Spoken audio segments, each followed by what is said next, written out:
کرتے تھے، زیادہ تر آپ کے ہونٹوں پر، آپ کے لب مبارک پر کون سی دعا ہوتی تھی؟ سیدنا انس رضی اللہ تعالی عنہ نے فرمایا کہ میں نے اکثر اللہ کے نبی صلی اللہ علیہ وسلم کو یہ دعا کرتے ہوئے سنا، ربنا آتنا فی الدنیا حسنہ وفی الآخرۃ حسنہ وقنا عذاب النار۔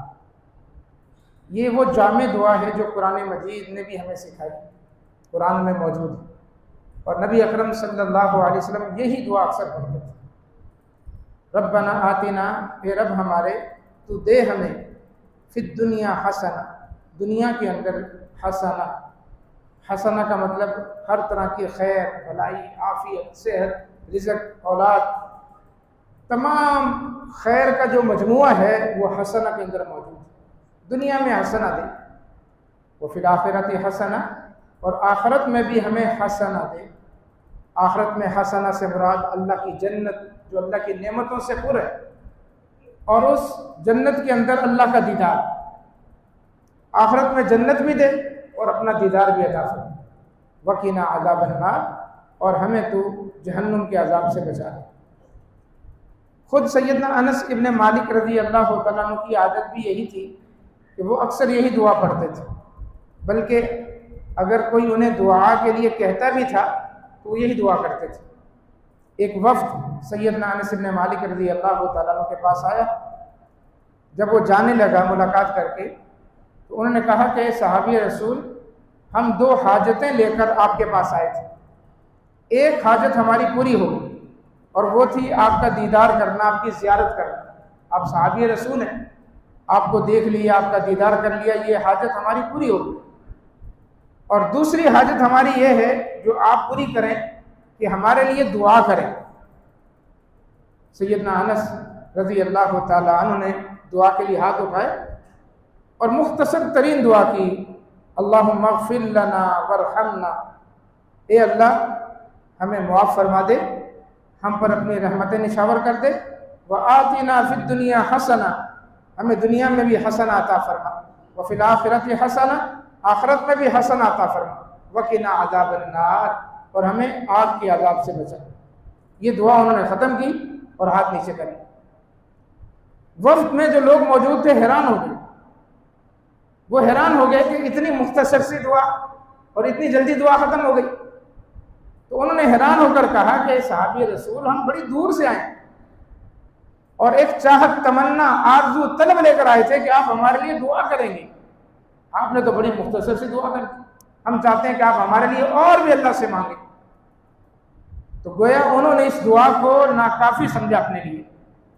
سیدنا انس رضی اللہ تعالیٰ نے فرمایا، ان اوتیتم ھذا، جو دعا میں نے کی ہے اگر اس کے مطابق اللہ تمہیں دے دے، فقد اوتیتم خیر الدنیا والآخرہ، تو سمجھ لینا کہ دنیا اور آخرت کی ہر خیر، ہر بھلائی اللہ نے تمہیں عطا کر دی۔ لہذا رمضان المبارک کی ان گھڑیوں میں کثرت کے ساتھ اللہ تعالیٰ سے دعائیں مانگنے کا وقت ہے، تو یہ دعا جو اللہ کے نبی کی سنت ہے، عادت دائمہ اور مستمرہ ہے، اپنی زبانوں پر جاری اور ساری رکھیں۔ اللہ سے اس میں دنیا مانگ رہے ہیں ہم، ربنا آتنا فی الدنیا حسنہ، دنیا مانگنا معیوب نہیں ہے، جیسا کہ عام طور پر ہمیں یہ سمجھایا جاتا ہے کہ دنیا تو مچھر کے پر سے ذلیل ہے، اس کی کوئی حیثیت نہیں، ملعون ہے۔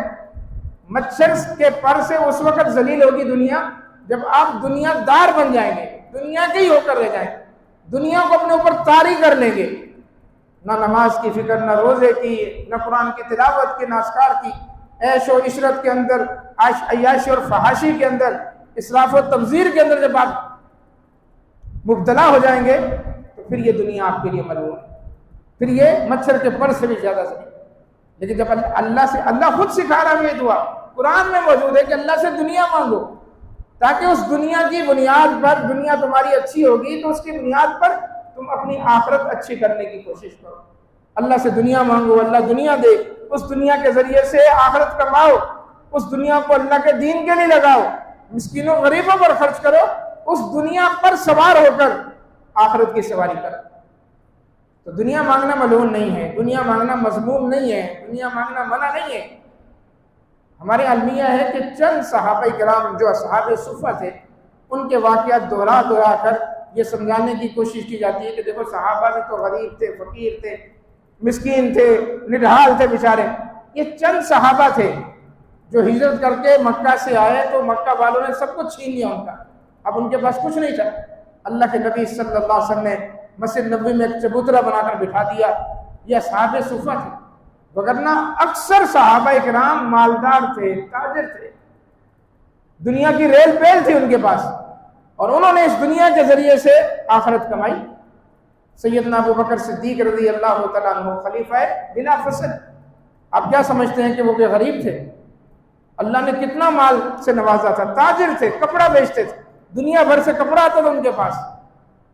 اور انہوں نے اس وقت جب مال خرچ کرنا ضروری تھا اسلام کے لیے مکی زندگی میں، امی عائشہ صدیقہ طیبہ طاہرہ سلام اللہ علیہا ان کی گواہی صحیح ابن حبان میں موجود ہے، فرماتی ہیں کہ انفق ابو بکر علی رسول اللہ صلی اللہ علیہ وسلم 40,000 دینار. مکی زندگی میں صرف ابو بکر صدیق نے اللہ کے نبی صلی اللہ علیہ وسلم پر 40,000 دینار خرچ کیے. 40,000 دینار. دو ہی سکے ہوتے تھے، ایک چاندی کا جس کو دینار کہتے تھے اور ایک سونے کا جس کو دینار کہتے تھے، ایک چاندی کا جس کو درہم کہتے تھے. جو دینار ہوتا تھا وہ کم از کم 4 سے 5 گرام کا ہوتا تھا. 4 سے 5 گرام کا ایک سکہ سونے کا. اب 5 کو آپ 40,000 سے ملٹیپلائی کریں، آج کے اس زمانے میں اربوں کھربوں روپے بن جائیں گے جو ابوبکر صدیق اکیلے نے اللہ کے نبی صلی اللہ علیہ وسلم پر خرچ کیے. غلاموں کو خرید کر آزاد کرتے تھے، اللہ کے نبی کی مدد اور نصرت کرتے تھے، اسلام کی تقویت اور اسلام کی جڑوں کو مضبوط کرنے میں ابوبکر صدیق رضی اللہ تعالیٰ کا مال شامل. یہ چند صحابہ تھے جو غریب غربا تھے، وگرنہ اسلام میں غریبی پسندیدہ نہیں ہے. اللہ کے نبی نے کبھی اللہ سے غریبی نہیں مانگی بلکہ پناہ مانگی. صحیح بخاری کے اندر حدیث موجود ہے، نماز کے بعد اللہ کے نبی صلی اللہ علیہ وسلم جو دعائیں پڑھتے تھے ان میں سے ایک دعا تھی اللہم انی اعوذ بک من الکفر والفقر. اللہ میں کفر سے تیری پناہ مانگتا ہوں، اللہ میں فقیری سے، غریبی سے تیری پناہ مانگتا ہوں. اسلام میں پسندیدہ نہیں ہے. اور اس کے ساتھ 2 الفاظ اور بھی تھے، وَمِنَ الْقِلَّةِ وَالذِّلَّةِ. اللہ قلت سے بھی تیری پناہ مانگتا ہوں کہ میرے پاس کھانے پینے کی چیز کی قلت ہو جائے. اور ظاہر بات ہے کہ جب کھانے پینے کی چیز کی قلت ہوگی تو پھر انسان ذلت کا شکار ہوگا، پھر اس کو لائنوں میں لگنا پڑے گا، مانگنا پڑے گا، ہاتھ پھیلانا پڑے گا. تو قلت سے بھی تیری پناہ مانگتا ہوں، ذلت سے بھی تیری پناہ مانگتا ہوں. اور اس کا بنیادی سبب فقیری ہوتا ہے، غریبی ہوتا ہے، اور اللہ کے نبی نے کبھی اللہ سے غریبی نہیں مانگی. یہ صوفیہ لوگ ایک حدیث عام طور پر پیش کرتے ہیں کہ اللہ کے نبی صلی اللہ علیہ وسلم نے فرمایا الفقر فخری، کہ فقیری جو ہے وہ میرا فخر ہے. شیخ الاسلام امام ابن تیمیہ رحمہ اللہ فرماتے ہیں یہ سفید جھوٹ ہے اللہ کے نبی صلی اللہ علیہ وسلم. آپ نے کبھی نہیں کہا کہ فقیری میرا فخر ہے، میں فقیر رہنا چاہتا ہوں، غریب رہنا چاہتا ہوں. اللہ کے نبی پناہ مانگتے تھے. ایک ضعیف حدیث ہے، سندن تو ضعیف ہے لیکن مانن درست ہے کہ کاد الفقر ان یکون کفرا. فرمایا قریب ہے کہ فقیری انسان کو کافر بنا دے، کافر بنا دے. جب انسان پر فقیری آتی ہے، معاشی حالات تنگ ہوتے ہیں، مایوس ہو جاتا ہے. اتنا مایوس ہوتا ہے کہ اللہ سے بھی کفر کر بیٹھتا ہے کہ اللہ تو میری سنتا ہی نہیں، اللہ تو مجھے دیتا ہی نہیں. میں ایک کاروبار کرتا ہوں وہ تباہ ہو جاتا ہے، دوسرے میں ہاتھ ڈالتا ہوں وہ تباہ ہو جاتا ہے. اللہ تو میرا کاروبار ہی درست نہیں کر رہا، اللہ تو میری مدد ہی نہیں کر رہا. رفتہ رفتہ اللہ کے بارے میں بدگمانی آتی ہے اور ایک دن وہ کافر ہو جاتا ہے. تو فقیری نہیں، اللہ تبارک و تعالیٰ سے تمنگری مانگے، غنا مانگے کہ اللہ غنی کر دے، دل کا بھی غنی بنا دے، مال اور دولت کے اعتبار سے بھی غنی کر دے تاکہ میرا ہاتھ اوپر رہے، میں خرچ کرنے والا ہوں. آخرت کو اس سے بنائے. سیدنا عبد الرحمن ابن عوف بھی تو تھے نا مہاجر صحابہ میں، جو مکہ سے نکلے تو بیوی چھین لی، بچہ چھین لیا، اولاد چھین لی، مال و دولت، حتیٰ کہ پاؤں کی چپلیں تک اتار. مکہ سے نکلے، مدینہ پہنچے، پاؤں سے بھی خون نکل رہا تھا اور ہونٹوں سے بھی خون نکل رہا تھا. پاؤں سے اس لیے کہ سنگلاخ راستہ طے کر کے آئے تھے، 7 دن کا سفر، اور ہونٹ اس لیے پھٹ گئے کہ کھانے پینے کے لیے کچھ نہیں تھا. فجر کی نماز کے بعد مدینہ پہنچے، نبی اکرم صلی اللہ علیہ وسلم نے دیکھا کوئی کھڑا ہے پیچھے، کہا کون ہے؟ عبد الرحمن ابن عوف۔ کب آئے؟ اللہ کے حبیب ابھی آیا ہوں۔ اللہ کے نبی نے کہا کیسے آئے؟ اللہ کے نبی سب کچھ لٹا کر آ گیا، صرف دین بچا کر آئے۔ اللہ کے نبی صلی اللہ علیہ وسلم نے فرمایا کہ عبد الرحمن اگر سب کچھ لٹا کر آئے ہو اور صرف دین بچا کر آئے ہو تو کچھ بھی نہیں لٹایا، اللہ کی جنت پا کر آ گئے، اللہ کی رضا پا کر، تمہیں جنت مبارک۔ ایک انصاری کا آپ نے بھائی بنا دیا۔ اگلے دن سیدنا عبد الرحمن ابن عوف نے اس انصاری بھائی سے کہا مجھے دکھاؤ مارکیٹ کس طرف ہے، بازار کس طرف ہے، مجھے اللہ تعالیٰ نے ہنر دیا، فن دیا، میں کمانا جانتا ہوں، چند ہی دن میں کما کے شادی کر لی۔ اللہ کے نبی صلی اللہ علیہ وسلم نے سیدنا عبد الرحمن ابن عوف کو نئے کپڑوں میں ملبوس دیکھا، خوشحال دیکھا تو عبد الرحمن کیا بات ہے، بڑے خوش نظر آ رہے ہو۔ اللہ کے نبی میں نے شادی کر لی، فرمایا مبارک ہو۔ حق مہر میں کیا دیا؟ اللہ کے نبی کھجور کی گٹھلی کے برابر، کھجور کی گٹھلی کے برابر سونا میں نے اپنی بیوی کو حق مہر دیا۔ فرمایا اللہ اور برکتیں دے۔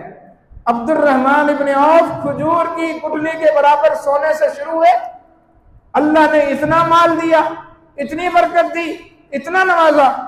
جب سیدنا عبد الرحمن ابن عوف کا انتقال ہوا تو بیویوں کے درمیان اور اولاد کے درمیان سونا تقسیم کرنے کے لیے پھوڑا چلانا پڑا۔ سونے کی سلیں کھجور کی گٹھلی سے شروع ہوئے، سونے کی سلیں کاٹ کاٹ کر بیویوں میں تقسیم کی گئی، یہ تمہارا حصہ، یہ تمہارا حصہ۔ کتنا مال و دولت، لیکن دنیا کو اپنے اوپر سوار نہیں کیا۔ مدینہ میں قافلہ آیا ان کا، ایسا قافلہ مدینہ میں اس سے پہلے کبھی نہیں آیا، تھر تھلی مچ گئی۔ عبد الرحمن ابن عوف کا قافلہ آ گیا، تجارتی قافلہ، دھمک پیدا ہوگی مدینہ کے اندر۔ خواتین نے گھروں کے اندر میں دھمک محسوس کی۔ امی عائشہ صدیقہ طیبہ طاہرہ سلام اللہ علیہا، انہوں نے دھمک کی آواز سنی تو پوچھا یہ دھمک کیسی ہے؟ بتانے والے نے بتایا کہ عبد الرحمن ابن عوف کا تجارتی قافلہ آیا ہے، اتنے اونٹ ہیں تو کوئی بن ہی نہیں سکتا، ان اونٹوں پر اناج، غلہ، کپڑے، نہ جانے کیا کیا لگا ہوا۔ امی عائشہ نے کہا اچھا عبد الرحمن، میں نے اللہ کے نبی صلی اللہ علیہ وسلم کو فرماتے ہوئے سنا تھا کہ عبد الرحمن ابن عوف مسکراتا ہوا جنت میں داخل ہوا۔ کسی نے بھاگم بھاگ یہ حدیث جا کر عبد الرحمن ابن عوف کو سنائی، جو اونٹ کے وہ قافلوں کا جو اونٹ تھا اس کو کتار میں لگا رہے تھے، مال گن رہے تھے، رجسٹر ہاتھ میں پکڑا تھا، کتنے اونٹ ہے، کتنا مال ہے۔ کہا تم ادھر دنیا میں مگن ہو، مال گن رہے ہو، اونٹ گن رہے ہو، اور ادھر امی عائشہ نے تمہارے بارے میں یہ حدیث سنائی۔ اللہ اکبر۔ جنت کی بات سننے پر اتنا نشاط طاری ہوا، اتنی کیفیت طاری ہوئی، دنیا بھول گئے، قافلہ بھول گئے۔ بھاگم بھاگ امی عائشہ صدیقہ کے دروازے پر آئے، دستک دی، کون؟ عبد الرحمن ابن عوف۔ امی عائشہ میں وہ حدیث سننے آیا ہوں جو ابھی آپ نے میرے بارے میں بیان کی کہ اللہ کے نبی نے کیا فرمایا۔ امی عائشہ نے پھر کہا کہ اللہ کے نبی نے فرمایا کہ عبد الرحمن مسکراتا ہوا جنت میں جائے گا۔ اللہ لہر دوڑ کی خوشی کی، مقصد تو جنت ہے نا، اللہ کی رضا ہے۔ اتنا اللہ تبارک و تعالیٰ نے ان کو لطف عطا کیا جنت کی اس خوشخبری پر، حالانکہ عشرہ مبشرہ میں سے ہیں، اللہ کے نبی نے بارہا جنت کی مبارکباد دی، لیکن آج جو کیفیت ان پہ طاری ہوئی، اللہ یہ کیفیت ہم پہ بھی طاری کر دے۔ جنت کی بشارت سننے کے بعد کہا کہ امی عائشہ گواہ رہنا، یہ جو قافلہ تجارتی میرا مدینے میں وارد ہوا ہے، جس نے مدینے میں دھمک پیدا کر دی ہے، یہ سارا قافلہ میں نے اللہ کے لیے وقف کر دیا۔ اب راز سن لیں، آخری بات، راز سن لیں کہ عبد الرحمن ابن عوف کو اللہ نے اتنا غنی کیوں کیا۔ آخری بات، امام عطا بن ابی رباح رحمہ اللہ امام ابو حنیفہ کے استاد ہیں اور 200 صحابہ کے شاگرد ہیں۔ وہ فرماتے ہیں کہ میں حرم میں بیٹھا ہوا تھا مکہ کے اندر کہ سیدنا عبد الرحمن ابن عوف آئے، احرام کی چادریں پہنی ہوئی ہیں اور آ کر انہوں نے حجر اسود سے طواف کرنا شروع کر دیا۔ عمرہ کرنے آئے والے، جیسے ہی انہوں نے طواف شروع کیا تو ایک اور آدمی ان کے پیچھے پیچھے ہو لیا، بالکل لگ کے ان کے ساتھ ساتھ چل رہا ہے، غالباً کچھ سننے کی کوشش کر رہا ہے۔ 7واں چکر اس نے عبد الرحمن ابن عوف کے پیچھے پیچھے اس طرح چل کے گزارے۔ پھر جب 7واں چکر مکمل ہوا، مقام ابراہیم کے پیچھے گئے، 2 رکعت نماز پڑھی، جیسے ہی سلام پھیرا تو اس شخص نے کہا کہ اللہ تعالیٰ آپ پر رحم کرے، اے صحابی رسول، اللہ تعالیٰ آپ کی اصلاح فرمائے، میں آپ کے ساتھ ساتھ تھا اور سننا چاہتا تھا کہ طواف کے ان چکروں میں آپ اللہ سے کیا مانگتے ہیں، لیکن میری حیرت کی انتہا رہی کہ آپ نے صرف ایک دعا پڑھی ہے، ایک دعا، پورے 7 چکروں میں صرف ایک دعا مانگی ہے. کیا آپ کو اور کوئی دعا نہیں آتی؟ کون سی دعا؟ ربنا آتنا فی الدنیا حسنہ وفی الآخرۃ حسنہ وقنا عذاب النار. تو آپ کے 7 چکروں میں یہی دعا پڑھ. تو سیدنا عبد الرحمن ابن عوف نے اس کی حیرانگی دیکھ کر کہا اولیس الخیر کلہ، یہ دعا جو میں نے مانگی ہے اور تمہیں اس دعا بڑی ہلکی لگ رہی ہے، مجھے بتاؤ اس دعا کے اندر اللہ نے کیا خیر سارا جمع نہیں کر دیا؟ تو میرے بھائیو اس دعا کو اپنی عادت بنا لیں. صبح پڑھیں، شام پڑھیں، دوپہر پڑھیں، رات پڑھیں، اٹھتے اور چلتے پھرتے اس دعا کو پڑھنا اپنی عادت بنا لیں. آپ خود دیکھیں گے آپ کا رب آپ کی دنیا بھی اچھی کر دے گا، آخرت بھی اچھی کر دے گا، اور قبر کے عذاب سے، جہنم کے عذاب سے محفوظ رکھے گا. ربنا آتنا فی الدنیا حسنہ وفی الآخرۃ حسنہ وقنا عذاب النار.